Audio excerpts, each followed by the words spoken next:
लेकिन यह हमला केवल व्लादिमीर पुतिन पर हमला नहीं है, बल्कि रूस तो इसे अपने देश की संप्रभुता पर हमला मान रहा है। रूस के तेवर तल्ख हैं। पुतिन के दफ्तर की तरफ से साफ कह दिया गया है कि इस हमले का जवाब दिया जाएगा और अगर ऐसा हुआ तो विश्व युद्ध छिड़ने में देर नहीं लगेगी। रूस कई बार यह संकेत दे चुका है कि अगर जरूरत पड़ी तो वो यूक्रेन में परमाणु बम के इस्तेमाल से नहीं झिझकेगा। लेकिन जब ये बयान दिए गए थे उस वक्त तो जंग केवल यूक्रेन में चल रही थी, जबकि अब तो जंग मॉस्को में पहुंच चुकी है, वो भी रूस के राष्ट्रपति व्लादिमीर पुतिन के दफ्तर तक। ठीक छत के ऊपर उड़ रहे ड्रोन को गिराने का दावा करने के बाद क्रेमलिन का गुस्सा उसके बयान में साफ दिखा। पुतिन के दफ्तर ने साफ कहा कि ये एक आतंकी हमला है जिसका मुंह तोड़ जवाब देने का पूरा अधिकार रूस के पास है। जिसका मतलब साफ है कि अब तक यूक्रेन में जो जंग धीमी रफ्तार से चल रही थी उसका रुख अब पलटने वाला है। यूक्रेन में अब रूस की फौज जेलेंस्की को जवाब देने में अपनी पूरी जान लगा देगी और यूक्रेन के शहरों पर पुतिन की मिसाइलें कहर बनकर गिरेंगी। माना जा रहा है कि मॉस्को पर हुए हमले का जवाब कीव को निशाना बनाकर दिया जा सकता है। मतलब यह कि जेलेंस्की को टारगेट बनाने की कोशिश हो सकती है। हालांकि पुतिन के जवाब का मतलब यूक्रेन भी अच्छी तरह समझता है। यही वजह है कि मॉस्को से आए जवाब के कुछ ही देर में यूक्रेन की तरफ से बयान आया और रूस के दावे को गलत बता दिया गया। मतलब यह कि यूक्रेन ने इस तरह के किसी ड्रोन अटैक में हाथ होने से इनकार कर दिया। यहाँ तक कि रूस पर झूठा प्रोपेगेंडा चलाने का आरोप भी लगा दिया गया। लेकिन सफाई देते देते यूक्रेन के एक सांसद से गलती हो गई और उन्होंने पुतिन को उकसाने वाला एक बयान दे दिया। उन्होंने ये तो कहा कि इस हमले में यूक्रेन का हाथ नहीं है, लेकिन यह भी कह दिया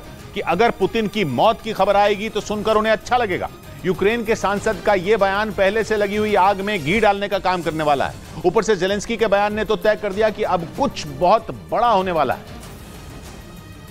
क्योंकि जेलेंस्की के दफ्तर का रुख भले ही नरम हो, लेकिन जेलेंस्की खुद पूरे जोश में दिखे। जेलेंस्की का बयान तो ऐसा आया कि जैसे वो किसी बहुत बड़ी जंग का इशारा कर रहे हैं। ऐसा लगा जैसे क्रेमलिन पर पहुंचे यूक्रेन के ड्रोन तो केवल एक ट्रेलर हैं, जबकि असली फिल्म तो अभी शुरू होनी बाकी है। जेलेंस्की ने साफ कहा कि बहुत जल्द इस जंग में वो आक्रामक कदम उठाते दिखेंगे। मतलब ये कि पलटवार के रूस के ऐलान और हमले का जवाब देने की बात से जैसे जेलेंस्की को कोई फर्क ही नहीं पड़ता। जेलेंस्की के तेवर देखकर ऐसा लगा कि वो कुछ बड़ा करने की ठान चुके हैं और पुतिन के हर हमले से निपटने की पूरी तैयारी भी कर चुके हैं।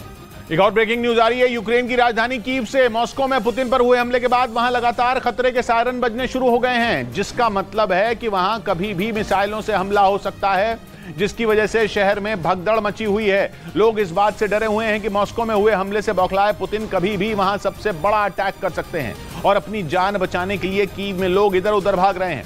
इस बीच आशंका जताई जा रही है कि कीव के अलावा पूर्वी और दक्षिणी यूक्रेन ही नहीं, बल्कि वहां के सभी शहरों पर खतरा मंडरा रहा है, क्योंकि गुस्साए पुतिन एक साथ सभी शहरों पर मिसाइलें बरसा सकते हैं। जनक दवे हमारे साथ जुड़ रहे हैं। जनक, क्या खबर आ रही है कीव से? देखिए किशोर, लगातार वहाँ पर खासतौर की पहले जो उनका ऑफिशियल रेसिडेंस है वहाँ पर लोगों